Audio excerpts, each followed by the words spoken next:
Vamos a comenzar nuestro estudio leyendo del Salmo 95 y los versículos 1 al 6. Salmo 95 y el versículo 1 hasta el versículo 6. Hay dos puntos que quiero recalcar de este pasaje y lo haremos después de leer los versículos. Dice lo siguiente: venid, aclamemos alegremente a Jehová. Cantemos con júbilo a la roca de nuestra salvación. Lleguémonos ante su presencia con alabanza.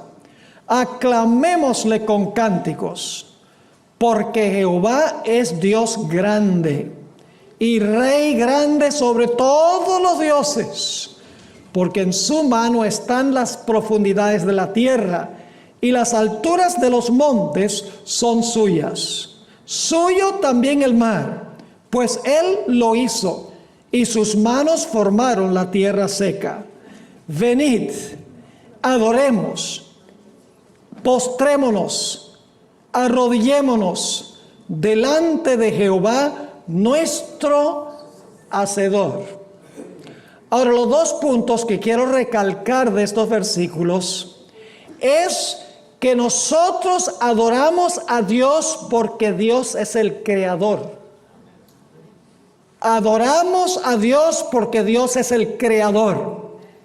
Vital enseñanza que se encuentra en toda la Sagrada Escritura. Fíjense que el versículo 5 dice: suyo también el mar, pues Él lo hizo, y sus manos formaron la tierra seca. Venid, adoremos y postrémonos, arrodillémonos. Tres formas de enfatizar lo mismo. Fíjense: adoremos, postrémonos, arrodillémonos delante de Jehová, nuestro Hacedor. ¿Por qué adoramos a Dios?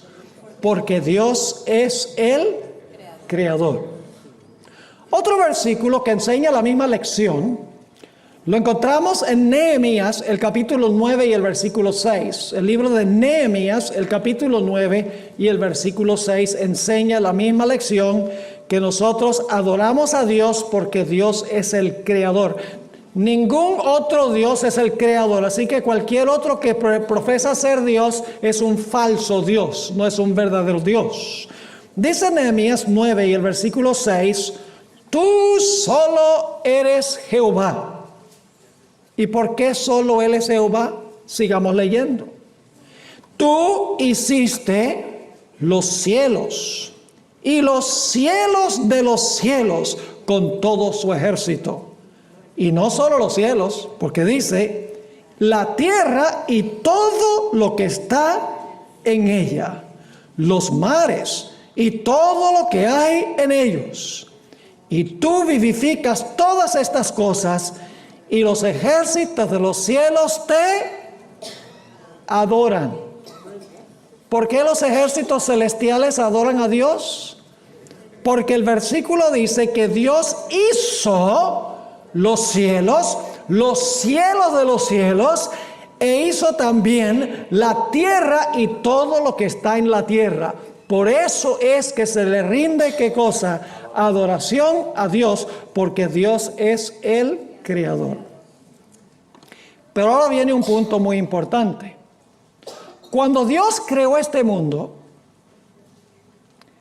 y yo creo firmemente que creó este mundo en 6 días literales.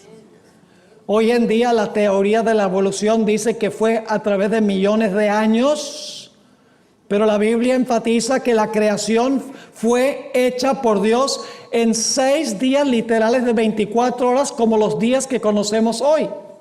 Y ustedes dicen: ¿cómo sabe eso? Bueno, déjenme darles solo 3 indicaciones que indican eso. En primer lugar, dice que cada día tuvo tarde y mañana. Sería ridículo decir eso si cada día duró millones de años. En segundo lugar, la Biblia dice que habló y existió. No dice que habló y millones de años después existió. Habló y existió. Y el relato de la creación dice, al final de cada día dice: y fue así.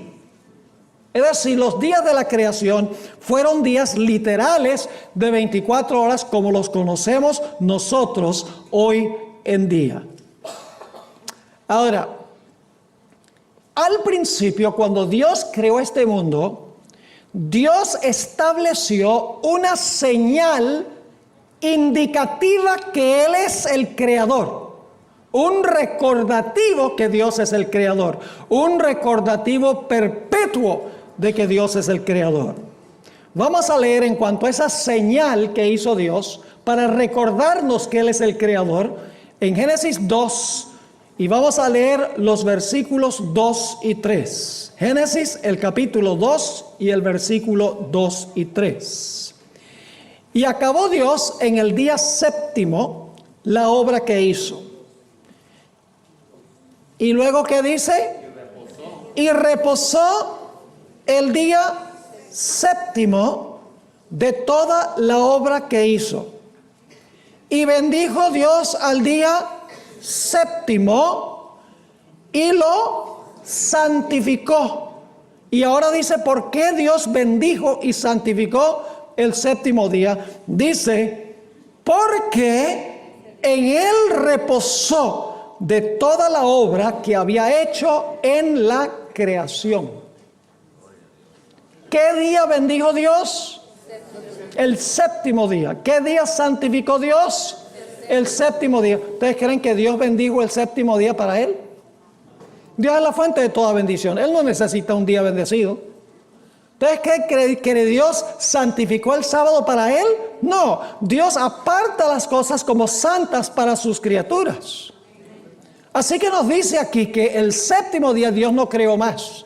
Dios reposó el séptimo día de su obra de creación.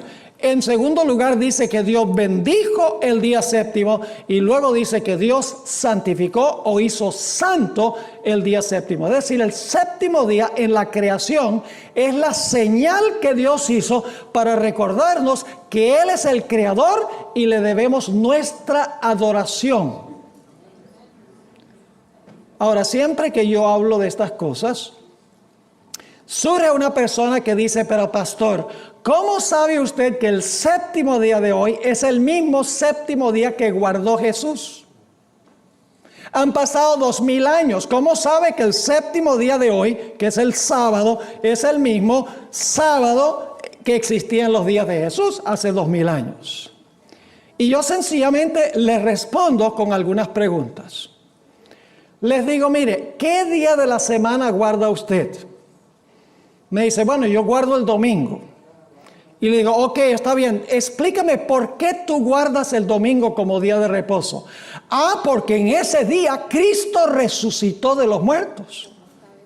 Le digo, entonces tú guardas el domingo de hoy porque ese es el día que Jesús resucitó, ¿verdad? Dice, sí, yo guardo el domingo hoy porque ese es el día que resucitó. Y entonces yo le digo, pues si el domingo de hoy es el mismo domingo que resucitó, el sábado es el mismo sábado también.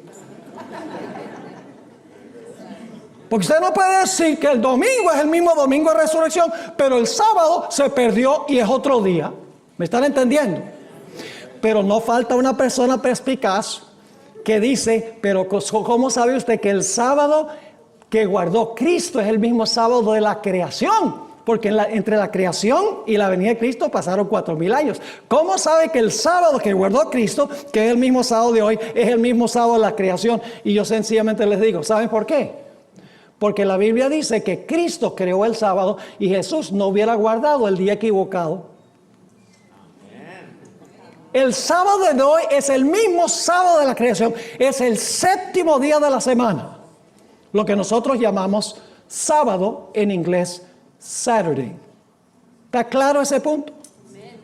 Así que Dios sencillamente trabajó 6 días, reposó el séptimo día de la semana, lo bendijo y lo santificó, lo apartó para el hombre. Y fíjense que cuando Dios lo apartó no había judío.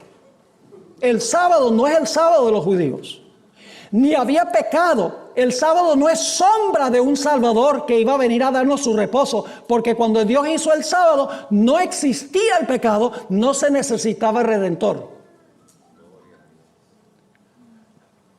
Ahora usted dice, ok, pastor, ahí dice que Dios reposó, Dios bendijo el sábado, Dios lo santificó, pero ¿a dónde dice que nosotros debemos guardarlo? Pues vamos a Éxodo, el capítulo 20 y el versículo 8 al 11.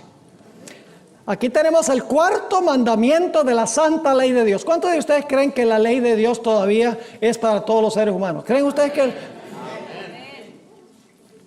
no cabe duda que los 10 mandamientos son para toda la raza humana, sí o no? Ahora vamos a leer el cuarto mandamiento de la ley de Dios. El cuarto mandamiento de la ley de Dios. Dice allí en Éxodo 28. Acuérdate del día de reposo para santificarlo. Y es interesante, yo estoy leyendo la versión de la Reina Valera de 1960. Ustedes van a encontrar algo muy interesante que hizo las sociedades bíblicas. Si ustedes leen la Reina Valera de 1909, en vez de día de reposo dice sábado. Cuando las sociedades bíblicas decidieron poner días de reposo en vez de sábado, la iglesia adventista protestó. Porque en realidad la palabra en griego es sábaton. Es sábado en el griego, una sola palabra, no es día de reposo. La iglesia adventista apoyaba muchísimo a las sociedades bíblicas. Entonces las sociedades bíblicas dicen, ¿qué les parece si lo que hacemos es ponemos al lado día de reposo un asterisco y luego al pie de la página en letra bien pequeña ponemos aquí equivale a sábado? Pues si equivale a sábado, ponga sábado. Es un deseo de esconder el hecho de que Dios estableció el sábado al comienzo de la historia. Así que dice nuevamente, acuérdate del día de reposo o del sábado. ¿Para qué? ¿Para quién hizo Dios el sábado santo? ¿Para quién? ¿Para Él o para nosotros? Para nosotros. Sigue diciendo, 6 días trabajarás, nosotros, y harás toda tu obra. Mas el primer día, muy bien, hay 2 personas que protestaron aquí. Solo hay 2 personas que están leyendo, ¿será? Dice, porque el ¿qué? El séptimo día es reposo de los judíos. No, señor. Es reposo para Jehová tu Dios. No hagas en él obra alguna. Tú, ni tu hijo, ni tu hija, ni tu siervo, ni tu criada, ni tu bestia, ni tu extranjero que está dentro de tus puertas. Y ahora va a dar la razón. ¿Por qué nos dice Dios que debemos nosotros trabajar 6 días y que luego debemos reposar el séptimo día? Aquí viene la razón en el versículo 11.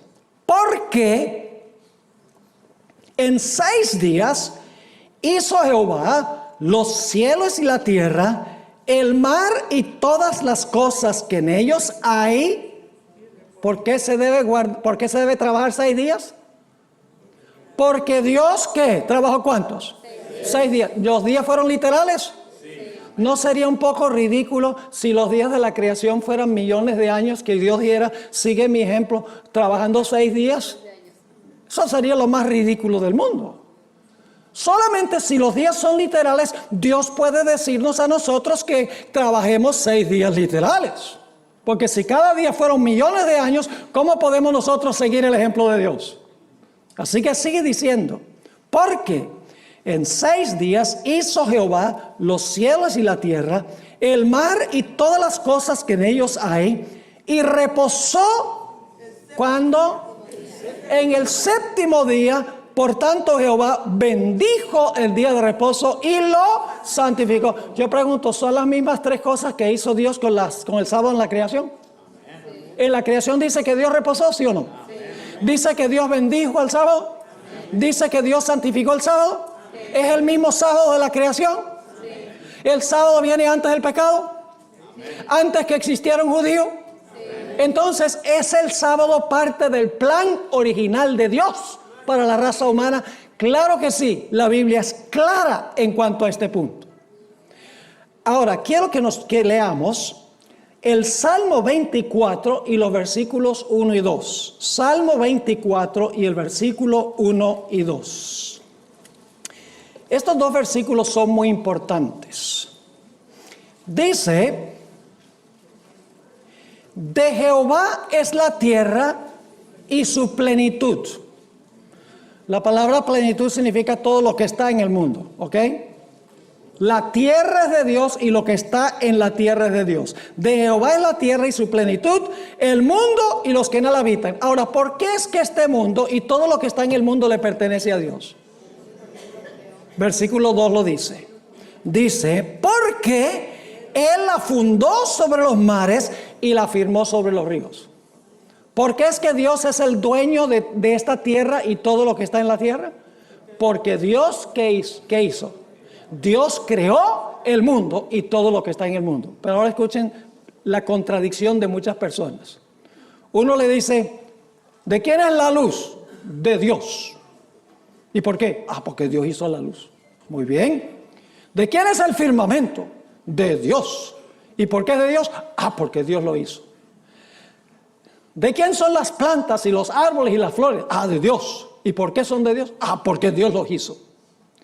¿De quién son el sol, la luna y las estrellas? De Dios. ¿Y por qué son de Dios? Porque Dios los hizo. Las aves, ¿a quién le pertenecen? A Dios. ¿Por qué son de Dios? Porque Dios los hizo. ¿Los peces de quién son? Son de Dios. ¿Y por qué son de Dios? Porque Dios los hizo. ¿Los animales terrestres son de quién? De Dios. ¿Y por qué son de Dios? Porque Dios lo hizo. Los animales los seres humanos son de Dios. ¿Y por qué son de Dios? Porque Dios los hizo. Entonces yo pregunto, ¿de quién es el sábado? ¿Quién hizo el sábado? Entonces, ¿de quién es el sábado? Pero lo que dicen muchas iglesias es, sí, todo le pertenece a Dios, pero el sábado es de los judíos. No tiene ningún sentido. Porque Dios creó el sábado cuando creó todo lo que hizo los primeros 6 días. Y si lo que hizo los primeros 6 días es de Él porque lo creó, el sábado también es de Él porque también lo creó. Amén. ¿Me estoy explicando? Amén. Ahora, vamos a Isaías 66, 22 y 23. Isaías 66, 22 y 23. Estos versículos describen el tiempo cuando Dios va a hacer un cielo nuevo y una tierra nueva. Note lo que dicen esos versículos. Esto es cuando ya se acabe el pecado. Dios hace cielos nuevos y tierra nueva. Dice en Isaías 66, 22 y 23.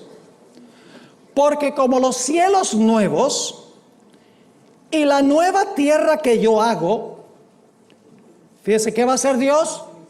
Cielos nuevos y tierra nueva, dice, permanecerán delante de mí, dice Jehová, así permanecerá vuestra descendencia y vuestro nombre.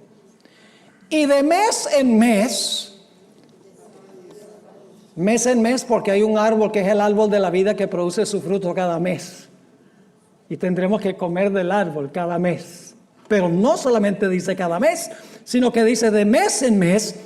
Y de día de reposo en día de reposo, es decir, de sábado a sábado, vendrán todos ¿a qué? A adorar delante de mí, dijo Jehová. ¿Cuál es la señal de adoración a Dios? El sábado. ¿Y por qué lo adoramos? Porque Dios va a hacer ¿qué cosa? Cielos nuevos y tierra nueva. Yo pregunto, ¿va a suceder lo mismo que al comienzo de la historia entonces? Al comienzo hizo cielos y tierra. Creó el sábado como su señal y los seres humanos debían guardarlo en honor al Creador. Dios al final va a hacer cielos nuevos y tierra nueva. Su pueblo va a ir de sábado en sábado a adorar delante de Dios porque Él es el Creador de todo, del cielo y de la tierra. Dios ha hecho una señal de que Él es el Creador. Vamos a leer algunos versículos de la Biblia que presentan el sábado como la señal de Dios. Éxodo 31 y el versículo 16 y 17. Éxodo 31, 16 y 17. Ya hemos visto en Génesis que Dios creó la señal del sábado. ¿Cuándo creó la señal del sábado? Al principio, en la creación. Luego, ¿dónde reafirmó que es la señal de Él? En el 4º mandamiento de la ley de Dios. ¿Qué día guardó Jesús? Él dice, acostumbraba a entrar a la sinagoga el sábado. ¿Qué día guardaban los apóstoles? Pedro y Pablo. Lean el libro de Hechos de los Apóstoles. Dice que ellos iban a la sinagoga, que era la iglesia de aquella época, todos los sábados. Es decir, en la Biblia no hay ninguna indicación de algún cambio del día de reposo.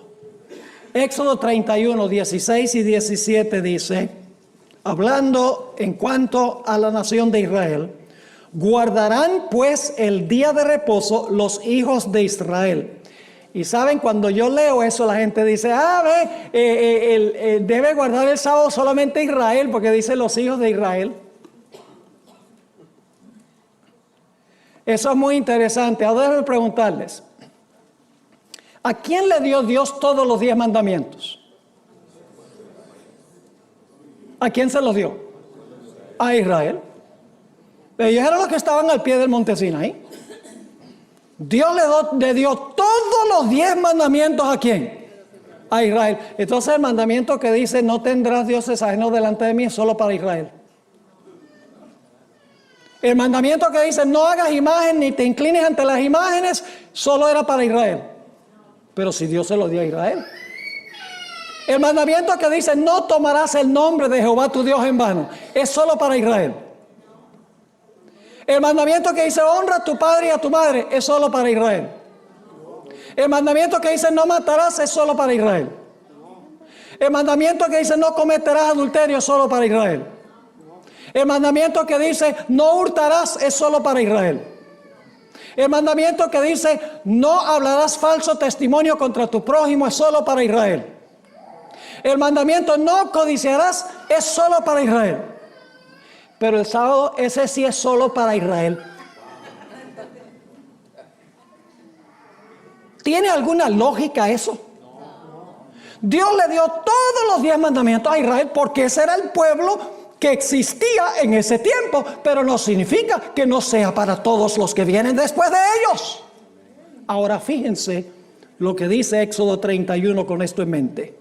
Guardarán pues el día de reposo los hijos de Israel, celebrándolo por sus generaciones por pacto perpetuo. Noten el versículo 17. Señal es para siempre entre mí y los hijos de Israel. Y ahora viene la explicación. No es porque Israel salió de Egipto por alguna razón que tiene que ver con el Israel literal. Va otra vez ¿a dónde? A la creación como la razón. Porque dice, al final del versículo, dice, porque es señal por esta razón. Es señal, ¿porque qué? Porque en 6 días hizo Jehová los cielos y la tierra, y en el 7º día cesó y reposó. ¿Por qué debía guardar Israel el sábado? Porque Dios lo hizo ¿cuándo? En la creación. ¿Lo hizo para nosotros también? Sí, porque en ese tiempo no había judío ni tampoco había pecado. Noten Ezequiel 20 y el versículo 12 y 20. Nuevamente indica que el sábado es la señal entre Dios y su pueblo. Ezequiel 20 y el versículo 12 y vamos a leer luego el versículo 20. Dice allí: y les di también mis días de reposo. Recuerden que la palabra es sábado en el idioma original.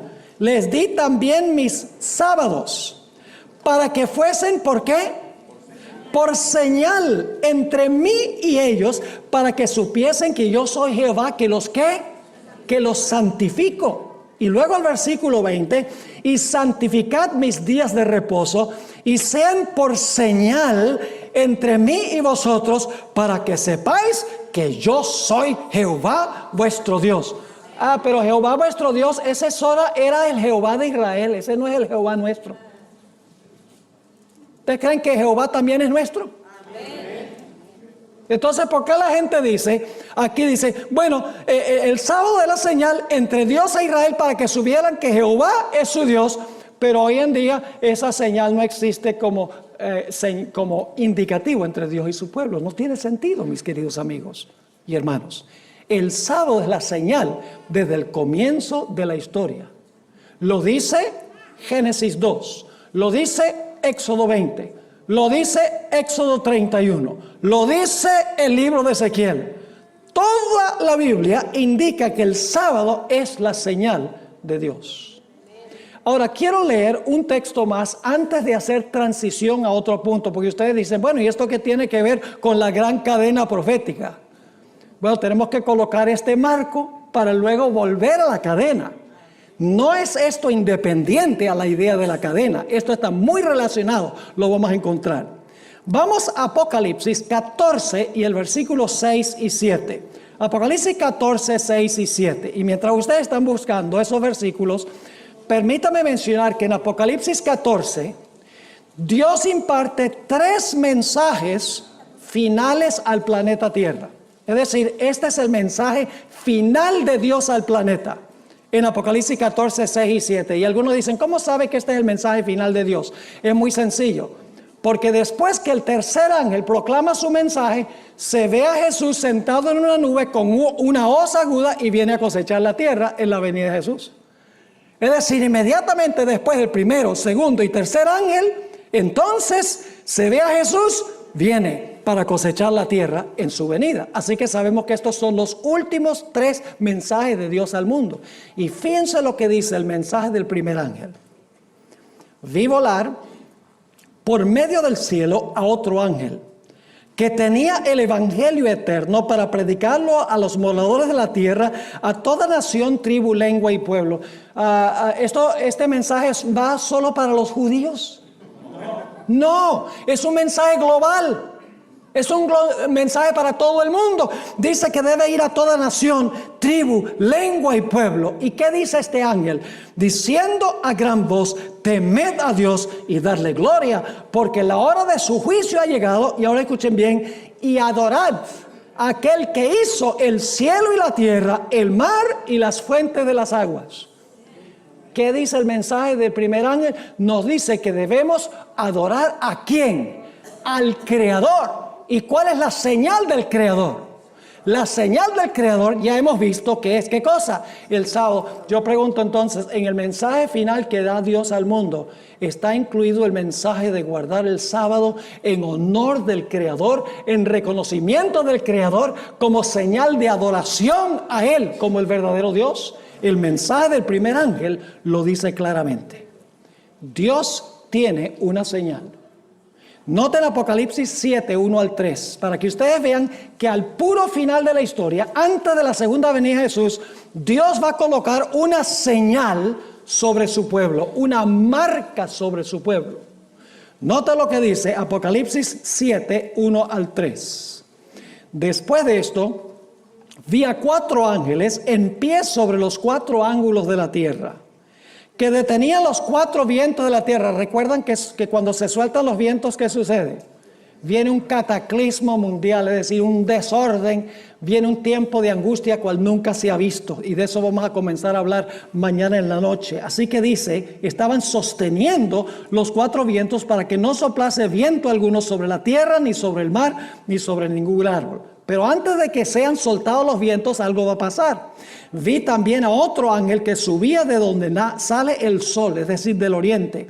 Y tenía, ¿qué cosa? El sello del Dios vivo. Y clamó a gran voz a los 4 ángeles a quienes se les había dado el poder de hacer daño a la tierra y al mar, diciendo, no hagáis daño a la tierra, ni al mar, ni a los árboles, hasta que hayamos, ¿qué? Sellado en sus frentes, ¿a quiénes? A los siervos de Dios. ¿Dios tiene una señal o un sello que va a colocar en la frente? ¿Cuál es esa señal o sello según lo que hemos estudiado esta noche de varios versículos de la Biblia? Es el santo sábado del Señor que distingue al verdadero pueblo de Dios, que indica al pueblo que realmente está honrando y glorificando a Dios como creador y reconociéndolo como el dueño de todo por ser el creador. Pero ahora necesitamos regresar a la gran cadena profética. ¿Y por qué razón? Porque el libro de Apocalipsis, escuchen bien lo que voy a decir. Ya hemos estudiado que el cuerno pequeño es lo mismo que la bestia, ¿sí o no? Así que, ¿cuál es la cadena? Babilonia, Medo-Persia, Grecia, el Imperio Romano dividido. Roma papal gobierna ¿cuánto tiempo? 1260 años. 1798 recibe ¿qué? Una herida mortal. En el mismo tiempo se levanta ¿qué? Otra bestia. ¿Que representa qué nación? Los Estados Unidos. Y luego, después de un tiempo, esa bestia va a ayudar a la primera bestia a recuperar su poder. ¿Quién es esa bestia que recibe la herida mortal y cuya herida mortal se va a sanar? Esto lo estudiamos en los primeros 3 temas. No cabe duda que representa a Roma papal. No las personas en la Iglesia Católica. Quiero volver otra vez a enfatizar ese punto. Porque la Iglesia Católica está llena de gente que ama a Dios. Está llena de gente que sirve a Dios con toda su alma. No tienen todo este conocimiento. Porque sencillamente han escuchado lo que enseñan sus líderes espirituales. No han mirado lo que dice la Biblia por sí mismos. Pero cuando escuchan esto dicen, wow, yo no sabía eso. Y se unen al pueblo remanente de Dios cuando conocen la verdad. Así que quiero que recordemos que la bestia en Apocalipsis es lo mismo que el cuerno pequeño. ¿Qué pensó el cuerno pequeño que podía hacer? En Daniel 7:25 dice que la bestia pensó que podía inclusive cambiar ¿qué? Cambiar la ley de Dios, los 10 mandamientos en alguna manera. Ahora vamos a leer Apocalipsis, el capítulo 14 y el versículo 9 al 11. Apocalipsis 14 y el versículo 9 al 11. Este es el mensaje del tercer ángel. El mensaje del primer ángel instaba a la gente a hacer ¿qué cosa? ¿Adorar a quién? Al Creador. ¿Lo captaron o no? El mensaje de Apocalipsis 14, 6 y 7 llama a todo el mundo a adorar al Creador. ¿Y cuál es su señal? El sábado. Pero el tercer mensaje nos advierte de no adorar a otro poder, que es contrario a Dios. Y ese poder también tiene su marca. Note lo que dice Apocalipsis 14, 9 al 11. Y el tercer ángel lo siguió diciendo, es decir, siguió a los primeros 2 ángeles, diciendo a gran voz, si alguno, ¿qué cosa? Adora. Yo pregunto, si la gente va a adorar a la bestia, ¿van a considerar que la bestia es Dios? ¿O que que ocupa el lugar de Dios? ¿Van a creer que la bestia ocupa el lugar de Dios? Sí. Si están adorando a la bestia, sí. ¿Cómo no? ¿Y cuál es la señal de la adoración al Creador? Qué interesante. Así que dice, si alguno adora a la bestia y a su imagen y recibe la ¿qué? Oh, la bestia también tiene una ¿qué? Tiene una marca también. ¿Y a dónde la coloca?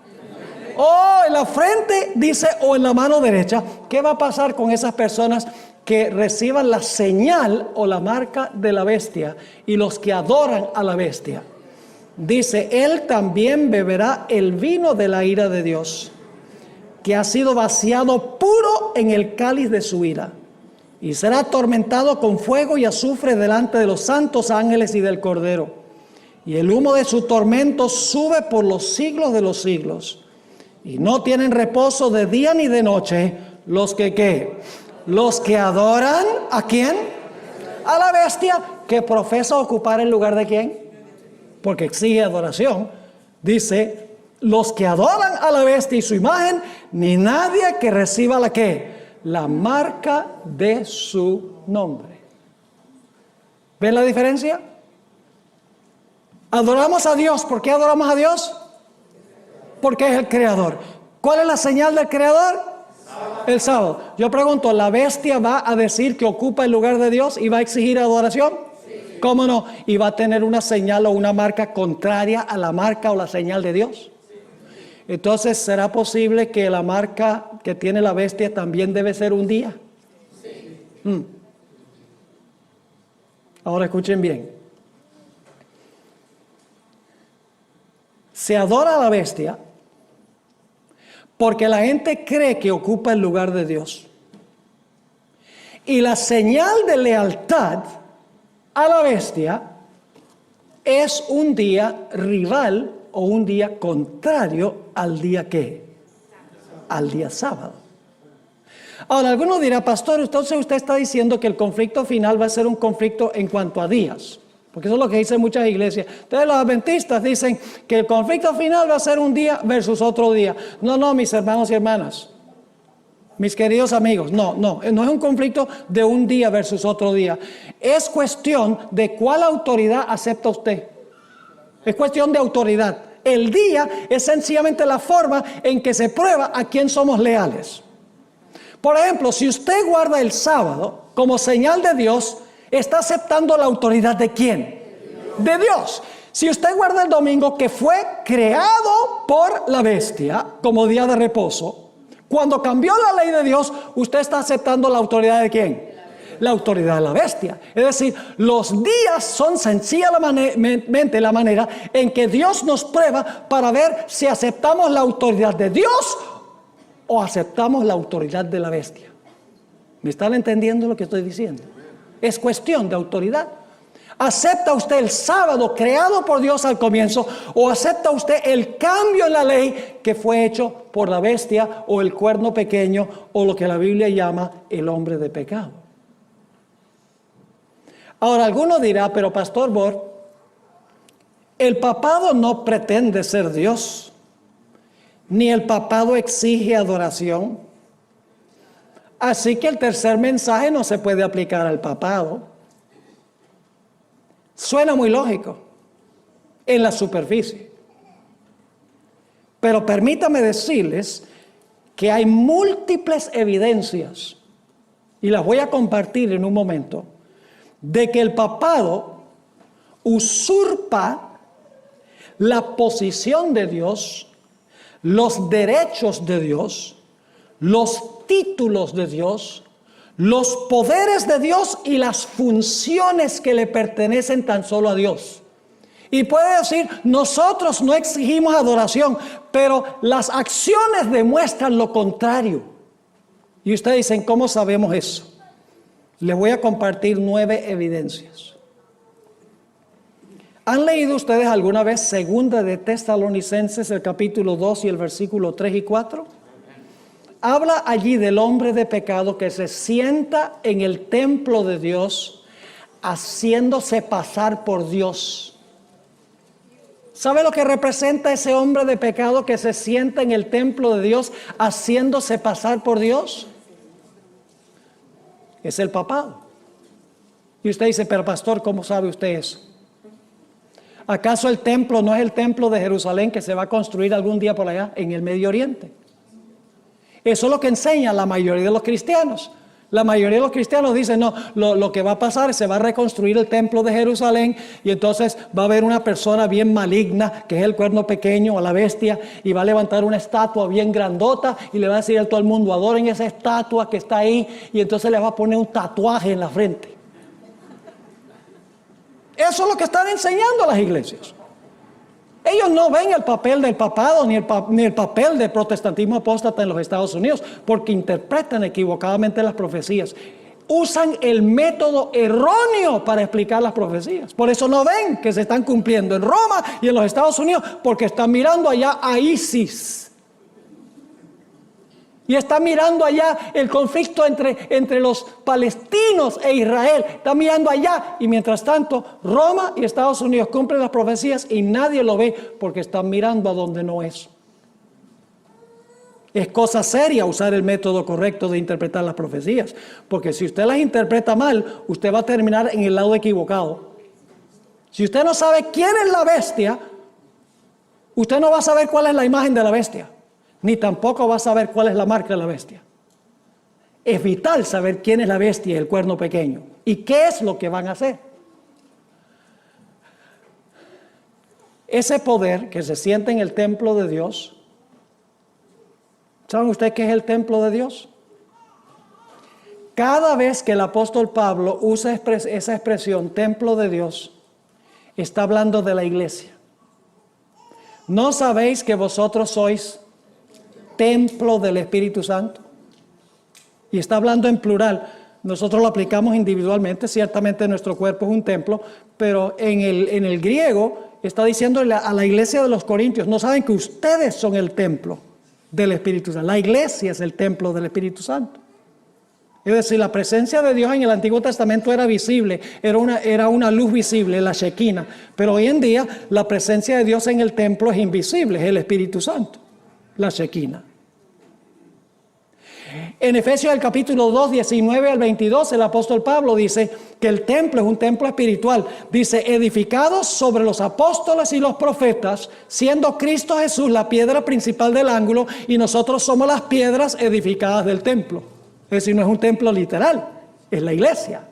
La iglesia se funda sobre los apóstoles y los profetas, Cristo es la piedra angular y nosotros somos las piedras sobre edificadas en el templo. El templo es la iglesia. ¿Dónde se va a sentar entonces el hombre de pecado o el cuerno pequeño o la bestia? ¿Se va a sentar allá, va a ser un ateo que se va a sentar allá en el Medio Oriente a exigir la adoración de todos los seres humanos? No, se va a sentar ¿dónde? En la iglesia. Hemos de buscar a este poder. ¿Ustedes han oído hablar del nombre Vicarius Filii Dei? Es un título oficial de los obispos de Roma. Significa vicario del Hijo de Dios. ¿Sabe lo que es un vicario? Un vicario, la palabra vicario significa uno que ocupa el lugar de. Es decir, el Papa dice, yo soy Vicarius Christi, ese es otro nombre que se usa, Vicarius Christi. Soy, en otras palabras, el que ocupa el lugar de Cristo en la tierra. ¿Es eso bíblico? Que un hombre ocupa el lugar de Cristo en la tierra. Mis hermanos y hermanas, la Biblia dice que el que ocupa el lugar de Cristo en la tierra es el Espíritu Santo. Jesús dijo, yo me voy. Y si me voy, les voy a mandar a alguien que me represente, el Espíritu Santo, no un ser humano. Así que este poder, cuando dice que ocupa el lugar de Cristo en la tierra, está ocupando el lugar del Espíritu Santo y el lugar de Cristo. Cosa seria. Es más, ¿saben ustedes lo que significa la palabra anticristo? Generalmente pensamos que anticristo significa contra Cristo. Pero la palabra anticristo se compone de dos palabras griegas, una preposición anti y la palabra, el sustantivo Christos, anticristos. En el griego, cuando se le pone un de prefijo, una preposición a un sustantivo, significa en lugar de. Por ejemplo, está la palabra anti-basilius. Basilius es rey. Anti-basilius es uno que ocupa el lugar de el rey. ¿Han oído ustedes hablar alguna vez de Herodes Antipas? La palabra paz significa padre. Antipas significa uno que gobernó en lugar de su padre. No contra su padre, en lugar de su padre. Así que el anticristo no es uno que es ateo y desafía al Dios viviente con la mano alzada. No, anticristo significa que es uno que profesa ocupar el lugar de Cristo en la tierra. Yo pregunto, ¿el obispo de Roma profesa eso? Ustedes lo saben muy bien que sí. Fíjense lo que dijo el Papa León XIII. El 20 de junio de 1894, el Papa León XIII dijo: nosotros los papas ocupamos en esta tierra el lugar del omnipotente Dios. Y en la enciclopedia, una enciclopedia católica muy conocida, editada por Lucius Ferraris, Prompta Biblioteca, tiene 8 volúmenes, en el artículo que se titula Papa, y yo no estoy consiguiendo esto de internet, yo tengo los 8 tomos en mi biblioteca. Es decir, esto lo saqué de la misma enciclopedia católica. Fíjense lo que dice. El Papa puede modificar la ley divina, porque su poder no es de los hombres, sino de Dios. Y actúa en lugar de Dios sobre la tierra, con pleno poder de atar y desatar a sus ovejas. ¿Entendieron esa cita? Además, el Papa permite que se le llame Santo Padre. Jesús dijo en Mateo 23 y el versículo 9, a nadie en esta tierra llames Padre. Y no está hablando de nuestros padres biológicos. Está hablando de espiritualmente, porque el contexto es de líderes. Dice, a nadie llaméis en esta tierra Padre. Y los papas permiten que se le llame no solo Padre, sino Santo Padre. Hay uno solo que es santo, Dios. El Papa permite que se le inclinen que le besen el anillo, que le doblen rodilla. El Señor Jesucristo prohibió eso en el segundo mandamiento. No solo eso, sino supuestamente Pedro fue el primer papa. ¿Y ustedes recuerdan cuando Cornelio, ese gentil, fue a la casa de Pedro? Y cuando se encontró con Pedro, ¿qué hizo Cornelio? ¡Oh! Se arrodilló. ¿Y qué le dijo Pedro? Bésame el anillo. No. ¿Qué dijo Pedro? Levántate de ahí, que yo soy hombre como tú eres hombre. No permitió que se le inclinaran. Jesús dijo, nadie te llame Padre en esta tierra. Yo pregunto, ¿el papado dice que tiene poder para perdonar pecados? ¿Quién es el único, según la Biblia, que puede perdonar pecados? Entonces, si el papado dice, nosotros podemos perdonar pecados, está reclamando el poder y la posición ¿de quién? De Dios. Aunque digan que no, nosotros no exigimos adoración. Aunque digan que no, las evidencias apuntan que sí. La Iglesia Católica, el papado profesa haber cambiado el día de reposo del sábado al domingo. Escuchen lo que dijo Juan Pablo II en la carta apostólica Dies Domini. Fíjense, esto lo dijo en cuanto al domingo. Y yo no he encontrado ninguna evidencia bíblica de lo que él dice. Dice, el día del descanso es tal, ante todo, porque es el día bendecido y santificado por Dios, o sea, separado de los otros días para ser entre todos el día del Señor. Y está hablando del domingo. ¿Dónde dice su Biblia que el día domingo fue santificado y bendecido por Dios y es el día del Señor? En ninguna parte. Pero muchos teólogos y cardenales de la Iglesia romana dicen, nosotros, por la autoridad que nos confirió Cristo como sus representantes, hemos cambiado el día de reposo del sábado al domingo. ¿Quién es el único que podría teóricamente cambiar su ley? Dios. Si un poder humano dice que lo puede cambiar, está reclamando los poderes ¿de quién? De Dios. Además de eso, en el Concilio Vaticano I, en 1870, se proclamó el dogma de la infalibilidad papal. Cuando el Papa habla sobre la fe y la moral, desde su cátedra, ex cátedra, lo que dice es infalible y no se puede cambiar. Mi Biblia me dice que el único que es infalible es ¿quién? El único que es infalible es Dios. A través de los 1260 años, el papado decía, nosotros tenemos el derecho de poner reyes y quitar reyes. Y lo hacía el papado. Pero dice en Daniel el capítulo 2, ¿qué cosa? Allí dice que Dios es el que ¿qué? Dios es el que pone y ¿qué? Y quita reyes. El Papa Gregorio VII también dijo que el Papa puede juzgar a todos y nadie lo puede juzgar a él. Mi Biblia me dice que el juez es Dios. Y si el papado dice nosotros podemos juzgar, pero nadie nos puede juzgar a nosotros, está reclamando las prerrogativas de Dios. Pero les voy a leer la cita más blasfema que indica que la bestia sí profesa ser Dios en la tierra, a ejercer los poderes de Dios y exige adoración y obediencia de todos y tiene su señal. Esta cita viene de un libro escrito por uno de los pocos doctores de la Iglesia Católica. Su nombre es San Alfonso de Ligorio. Escribió un libro titulado Los deberes y la dignidad del sacerdote o selva. Casi tengo recelo de leer esta cita, pero la voy a leer. De modo que está hablando de cuando el sacerdote supuestamente puede transformar la hostia en el cuerpo real de Cristo y la copa de vino en la sangre real de Jesús. Está hablando sobre eso. Fíjese lo que dice. De modo que en cierto sentido se le puede llamar al sacerdote el creador de su creador. Ya que cuando pronuncia las palabras de consagración, crea, por así decirlo, a Jesús en el sacramento, dándole una existencia sacramental y ofreciéndolo como víctima al Padre Eterno. Así como en la creación, bastó que Dios dijera, sea hecho y fue hecho, Él habló y existió. Asimismo, basta que el sacerdote diga, hoc est corpus meum, es decir, este es mi cuerpo, y he aquí que el pan ya no es pan, sino el cuerpo de Cristo.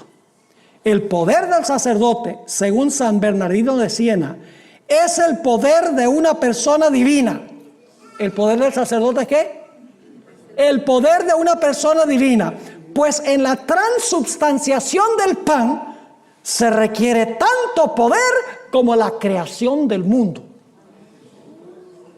Eso es blasfemia. Yo pregunto entonces, ¿la bestia exige adoración por más que diga que no? ¿Y cuál es la señal? ¿Cuál es la señal que tiene? Que el Papa Francisco primero está queriendo decir, mire, hay que darle descanso a los pobres el domingo. La familia necesita un día familiar el domingo. El planeta necesita un día para descansar por el problema del cambio climático el domingo. ¿Por qué creen ustedes que está diciendo domingo, domingo y domingo y domingo? Porque ese es el día que identifica el poder de la iglesia romana. Porque si pudo cambiar la ley de Dios, según ellos, es indicación de que tiene poder ¿qué? Que tiene poder divino. ¿Me están entendiendo lo que estamos estudiando esta noche? Ahora, ¿dónde estamos nosotros en la secuencia profética? ¿Dónde estamos nosotros en la cadena profética? ¿Ya la herida mortal la recibió la bestia? ¿Ya se levantó los Estados Unidos? Hemos tenido un periodo de 218 años de relativa paz. Sí. Pero ¿qué dice la profecía? La profecía dice que la bestia fue herida de muerte, pero su llaga de muerte fue ¿qué? Sanada. ¿Se va a recuperar el papado su poder, su dominio mundial? Sí, ya hemos identificado la bestia. Dice, la herida mortal fue sanada y se maravilló todo San Diego. San Diego también. Dice, se maravilló toda la tierra en pos de ¿qué? En pos de la bestia. Ahora yo pregunto, ¿qué es lo que impide que el papado recupere su poder? Todavía no tiene su poder, porque cuando lo recupere va a ser lo que hizo en el pasado. En el pasado persiguió a los que no estaban de acuerdo con las enseñanzas de la iglesia. Si va a recuperar su poder, va a hacer eso de nuevo. ¿Qué es lo que impide hoy que el papado recupere el poder que perdió para perseguir a los que no están de acuerdo con ella? Los poderes civiles del mundo no han permitido que el papado los use como el papado los usaba en el pasado. Les voy a leer ahora una cita extraordinaria, escrita por un sacerdote jesuita recientemente. Él murió. Se llama Malaquías Martín. Escribió un libro muy interesante, Las llaves de esta sangre. Muchas de las cosas que dice en este libro, que se escribió hace más de 25 años, se están cumpliendo hoy. Porque él podía leer las circunstancias que estaban ocurriendo en la historia. Quiero leerles una cita que él escribió en 1986, donde él va a decir por qué el papado ha estado inactivo por 200 años. Dice lo siguiente. Por 1500 años y más, Roma, es decir, Roma papal, había mantenido un dominio con mano fuerte sobre cada comunidad local del mundo. ¿Qué había hecho Roma por 1200 años y más? Había mantenido un dominio ¿con qué? Con mano fuerte sobre cada comunidad local del mundo. Y luego dice lo siguiente. En gran medida, y admitiendo algunas excepciones, ese era el punto de vista romano. ¿Cuál era el punto de vista romano? Ejercer un dominio con mano fuerte sobre cada comunidad local del mundo. Dice, ese era el punto de vista romano hasta que 200 años de inactividad le fueran impuestos al papado por los grandes poderes seculares del mundo. Yo no sé si ustedes entendieron esa cita. Él está diciendo que la razón por la cual Roma papal no puede ejercer un dominio con mano fuerte sobre cada comunidad local del mundo, es porque los poderes seculares del mundo le han impuesto 200 años de inactividad al sistema papal. Ahora, ¿saben lo que es interesante? Si ustedes van desde 1986, cuando él escribió esto, 200 años hacia atrás, ¿saben a dónde van? A la Revolución Francesa. A 1798.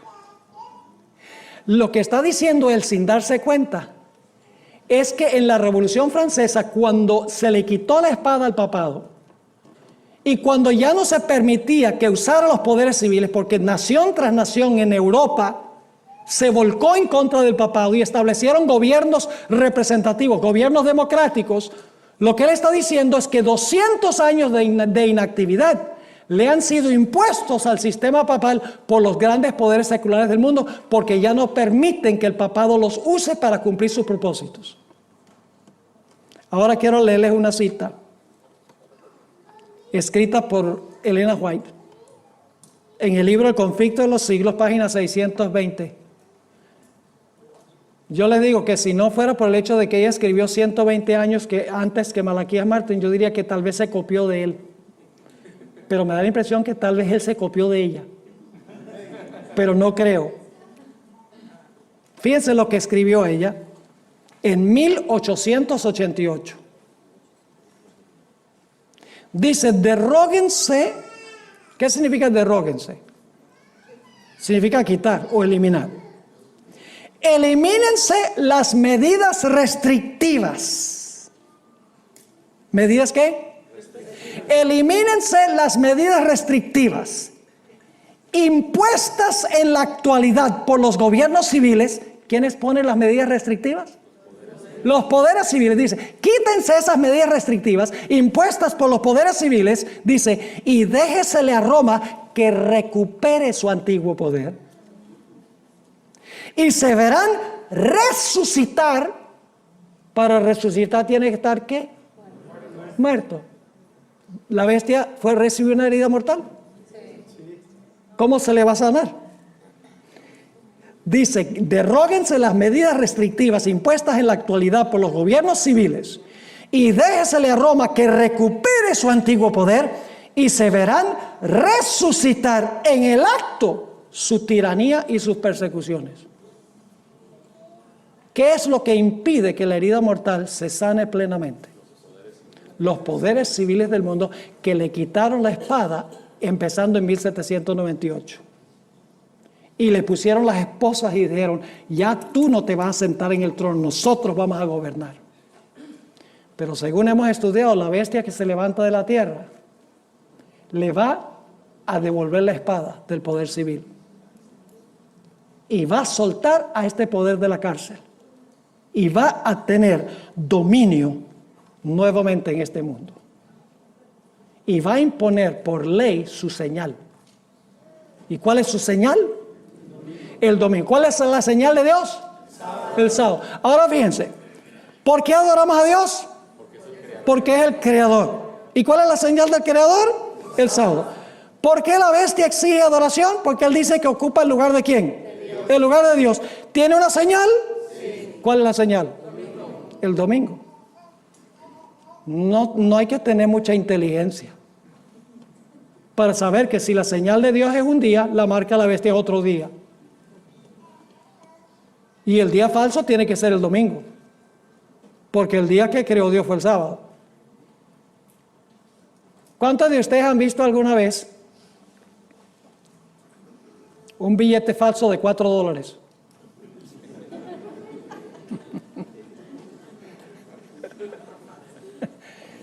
Imagínense cuánto dinero podrían ganar los falsificadores si hicieran un montón de billetes falsos de $4.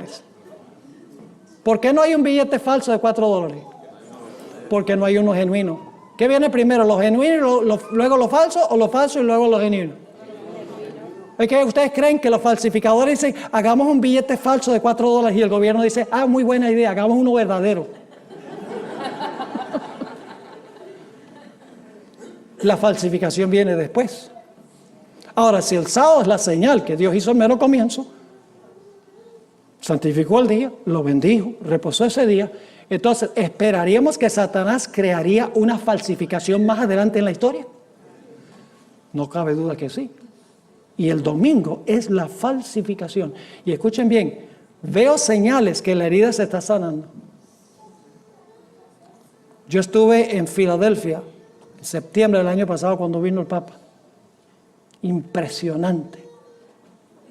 Ustedes saben que el presidente Obama le pidió al Papa que lo ayudara a establecer relaciones diplomáticas con Cuba. Los Estados Unidos cooperó con el papado para derrocar lo que antes era la Unión Soviética, la cortina de hierro. El Papa visitó la Casa Blanca y tuvo una audiencia privada con el presidente Obama. Por primera vez en la historia de los Estados Unidos dio un discurso ante el Pleno del Congreso de los Estados Unidos. No solo eso, sino que dio un discurso ante las Naciones Unidas, 193 naciones allí, y cuando terminó su discurso sobre la necesidad de implementar el Plan 2030, que pueden ustedes buscar qué es ese Plan 2030, es eliminar el problema del cambio climático, eliminar la pobreza y restaurar la familia de aquí al año 2030. Y hay un montón de prescripciones y prohibiciones que se le dan a las naciones para que poder cumplir ese objetivo. Restricciones increíbles que se están proponiendo. Y cuando el Papa terminó de dar su discurso, los representantes de las 193 naciones ratificaron que ellos estaban de acuerdo con lo que él dijo, parándose y aplaudiendo incansablemente el discurso del Papa Francisco I. Y cuando vi las muchedumbres, cómo halagaban a Francisco I, en este país, el país a donde se estableció separación de iglesia y Estado, un país a donde se reconoce que hay dos reinos, sí, pero no funcionando juntos, sino separados.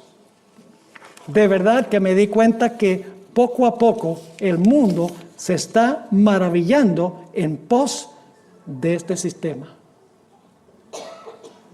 Ahora quiero terminar compartiendo esto. Yo crecí en el país de Venezuela. La gente me pregunta que por qué hablo español más o menos bien. Crecí allá, estudié toda mi escuela primaria allá en la ciudad de Caracas, Venezuela. Y yo recuerdo en 1960 cuando John Kennedy estaba postulándose para presidente de los Estados Unidos. En todas las iglesias se decía, por primera vez puede haber un presidente católico en los Estados Unidos, y si eligen a Kennedy va a haber una ley dominical. Yo recuerdo eso muy bien. Y todos andaban asustados porque podía haber un presidente católico en los Estados Unidos. La gente estaba asustada. Ahora, en esa época, en los Estados Unidos, la población tenía grandes sospechas del papado. Es decir, no les gustaba la idea de que quedara un presidente católico. Tenían temor y miedo porque recordaban la historia, la trayectoria del papado.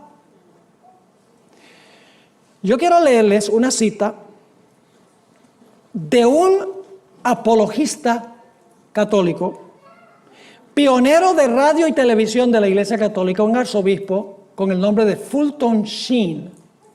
Posiblemente ese nombre no signifique nada para ustedes en estos momentos, pero en esa época, en 1955, era un fenómeno. Aparecía por televisión, que era algo raro en esa época, enseñando doctrina católica.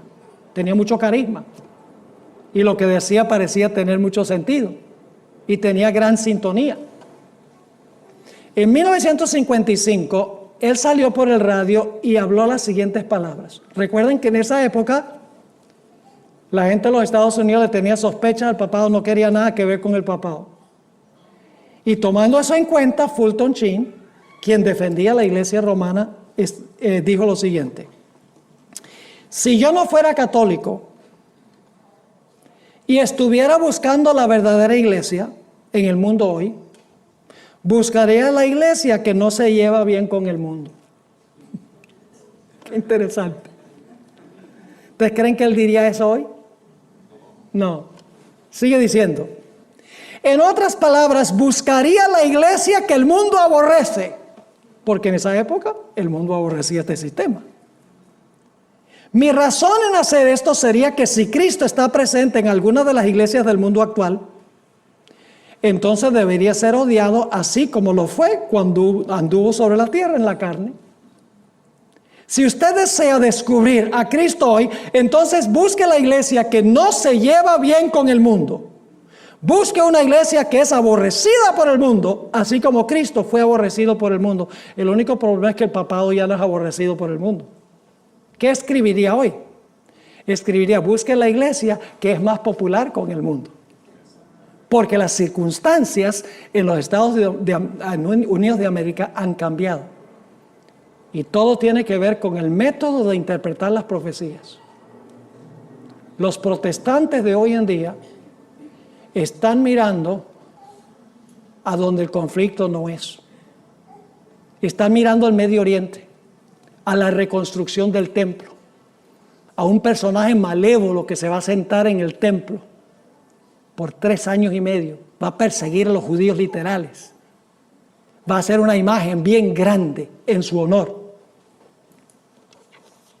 y va a mandar a todos a adorar esa imagen y va a colocar un tatuaje en la frente de la gente, y mientras todo el mundo está mirando para allá, crece en Roma un sistema que cumple esta profecía. Crece en los Estados Unidos un enamoramiento con este sistema y nadie ve que la profecía se está cumpliendo porque están mirando a donde no es. ¿Ustedes creen que la iglesia adventista tiene un mensaje especial para este tiempo? Sí. Mis hermanos y hermanas, nosotros tenemos el mensaje que el mundo necesita oír. Y usted dice, algunos dicen, ay pastor, pero leer el mensaje del tercer ángel, eso no es amor. Ay, que si adora a la bestia su imagen, recibe la marca, a la ira de Dios, y fuego y azufre y todo eso. No. Dile a toda la gente, Cristo te ama. ¿Ustedes creen que el mensaje del tercer ángel es un mensaje de amor? ¿Ustedes creen que el mensaje del tercer ángel es un mensaje de amor? ¿O es que Dios manda mensajes de odio? Es un mensaje de amor. ¿Por qué? Porque Dios no quiere que adores a la bestia, ni que recibas la marca. Te ama y por eso te dice, no adores a este sistema, no sigas a este sistema, no recibas la marca, no guardes la marca de este sistema, porque si no te vas a perder. Es una advertencia de amor. Por ejemplo, si yo le digo a un hijo de Dios, mira, cuando vayas a cruzar la calle, mira para los 2 lados. Porque si no miras para los 2 lados, puede venir un carro y te va a espaturrar. Te va a regar por toda la carretera. Y dice, ¡ay, qué mensaje tan traumatizante! ¿Y por qué es que yo le doy esa advertencia? Porque no quiero que cruce la calle sin mirar. Es un mensaje de amor. Los mensajes de los 3 ángeles son mensajes de amor. Hermanos y hermanas, si nosotros callamos, nuestros vecinos se van a perder. Nuestros compañeros de trabajo se van a perder. La gente con quienes entramos en contacto va a terminar adorando a la bestia porque no supieron. ¿Quiénes les van a contar? Mis hermanos y hermanas, nosotros tenemos el mensaje profético para esta hora.